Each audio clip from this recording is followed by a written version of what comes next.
the introduction of the euro, for instance, it took them 10 to 15 years to get it up to the point where they can actually issue the currency, just trying to generate the confidence in the concept.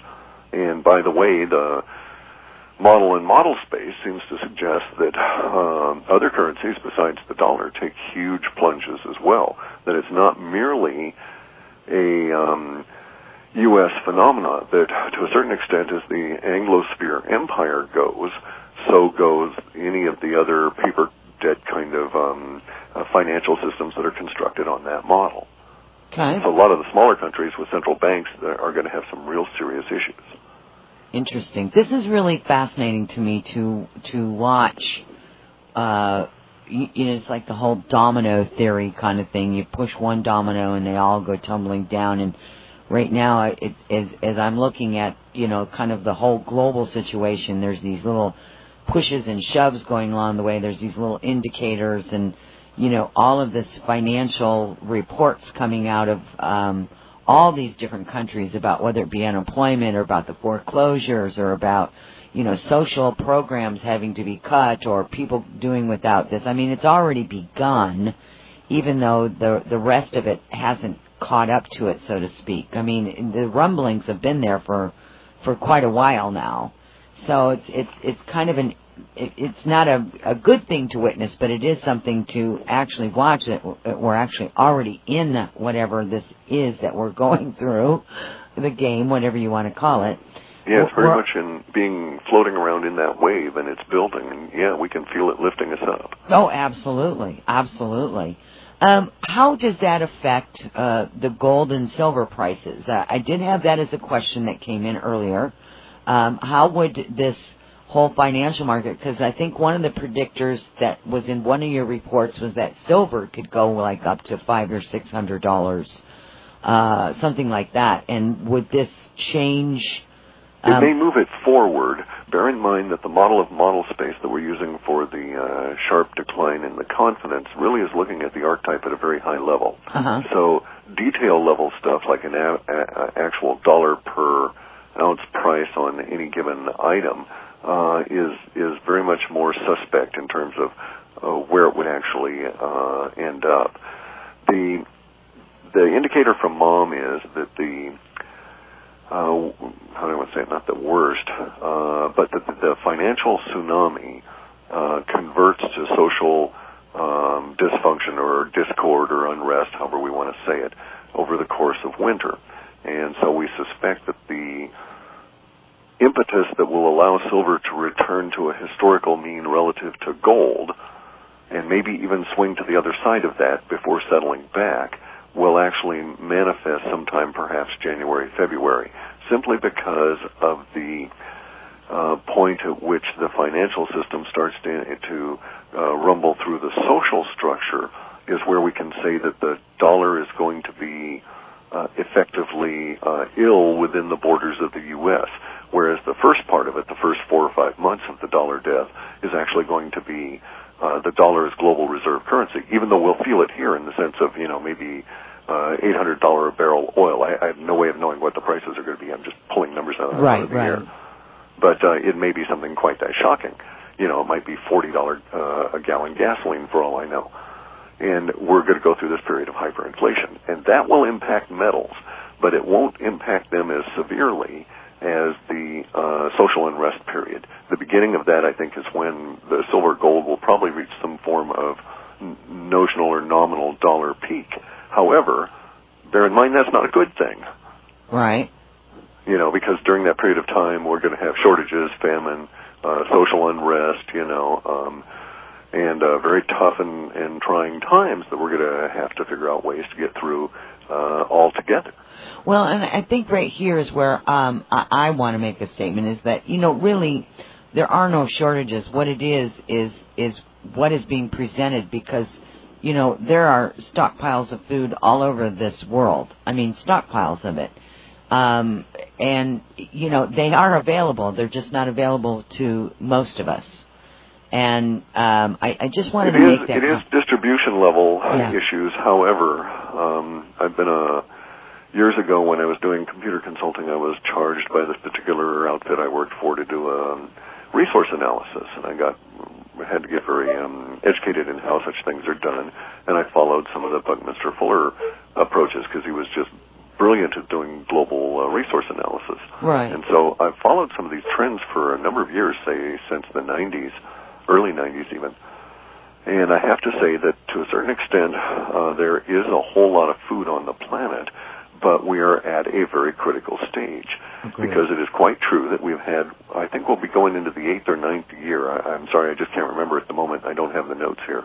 But we'll be going into the 8th or 9th year of reduced grain harvest globally. And we're actually at a point where we have a very precarious balance between the needs of 6.5 billion people on a daily basis and what grain is available right at the moment. Right. So there's you have to be careful in how you read some of the numbers that are presented in terms of effective stored grain and so on. A lot of it is like the deep stored gold, which the government says, oh, well, we've got this gold deeply stored. Well, what they mean is they haven't dug it out of the ground yet. and so, they've got grain, future stocked. And I thought, well, what's future stocked? Well, it's not yet harvested. Oh, I see. So it's sort of like mythical grain, only they're still counting it as real. Right, and right. In reality, where the planet as a whole is suffering a grain deficit, and it probably will be this year that, remember we had the food riots, not that long ago. That's true. Okay, now those were in part caused by currency problems, but we're going to have those same kind of currency problems again.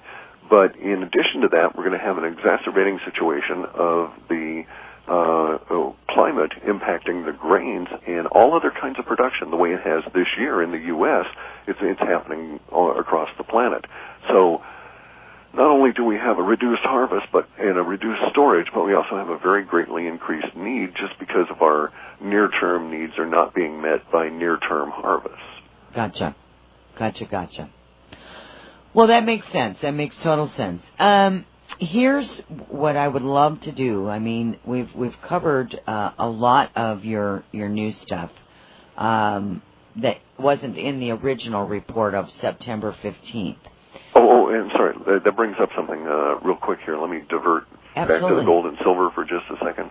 The reason that silver will go up so precipitously is because there's an imbalance in the ratio of gold to silver now that is way beyond the historical mean, and we'll revert back to that, which is historically around 15 ounces of silver to 1 ounce of gold, and we may swing down as low as 10 to 1 or something like that.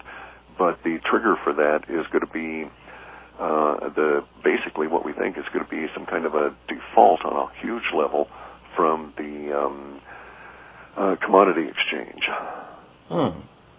And so to a certain extent, the $600 silver may be independent of a corresponding increase in gold. If you were to track the two together, just because we're suggesting $600 silver does not necessarily mean at that point in time you would have the corresponding 10,000 an ounce or whatever it has to be for gold if they were to maintain their current ratio. Okay, gotcha. Okay. Thank you for that clarity. That's good, because a lot of people would be questioning that, or maybe just mistakenly assuming that if one does one thing, then the other has to do the other. Correct, so. and it won't for a while. They'll be out of sync with each other, just like they'll be out of sync with oil, especially in the U.S. Right, exactly. And we've got a lot more to cover. Let's do this though. Let's step back. We'll take a short break here, and then when we come back, I'd like to get into the reports and to get into some of the other things that as they kind of go along with the reports and the questions also that I've gotten as well from some of the reports. So we're going to go ahead, you guys. We're going to take a little short break. When we come back, we've got more of Clif High right after this. Don't go away.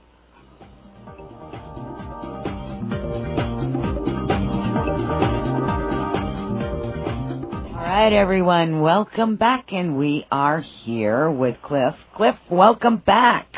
Thank you very much. I'm Where so are we glad. headed now? Yeah, well, there's so much to cover, isn't there? Seriously, There's just so much to cover.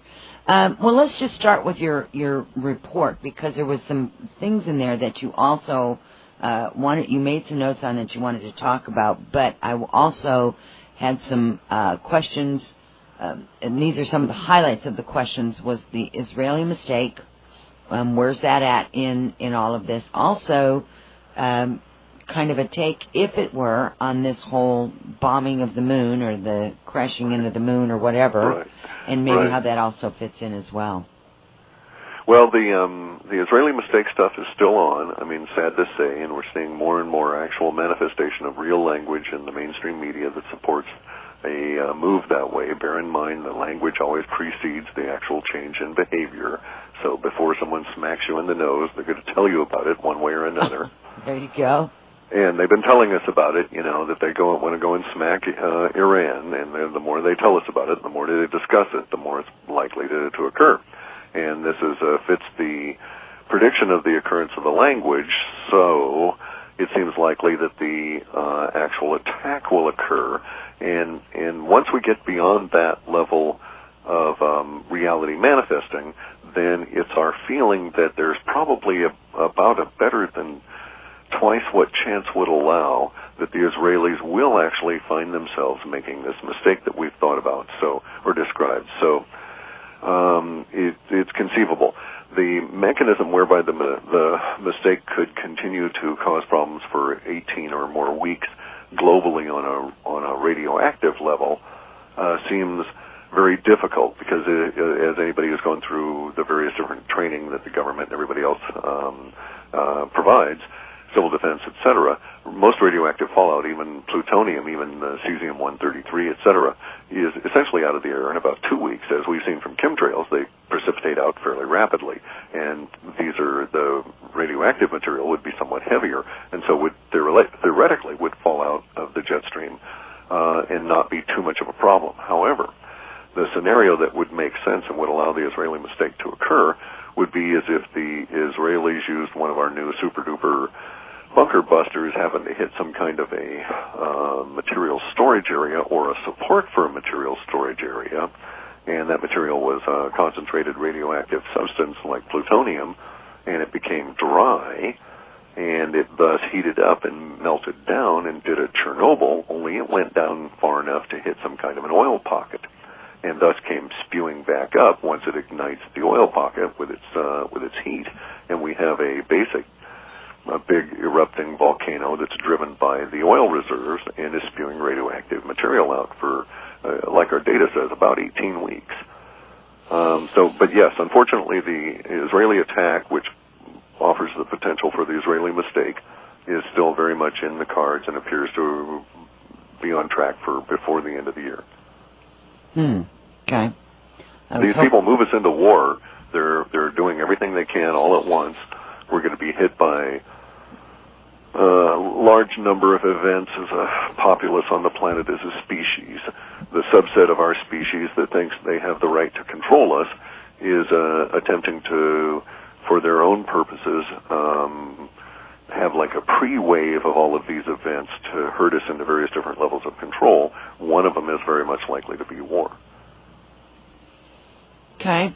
And when I've been watching the news, there's a lot of different countries that are making overtures against that whole area as well. So you're like, okay, so there's a lot of people feeding that whole energy pattern that goes with that to create this event, and it's just kind of interesting to watch that. It really is, not in a good way, but it's just interesting nonetheless.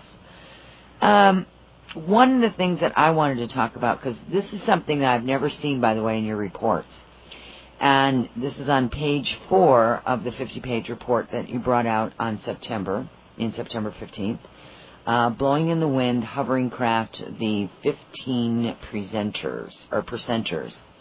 Right. You actually put a name in there. That was pretty fascinating to me. I've never seen that, unless I've missed it before, of that happening. So let's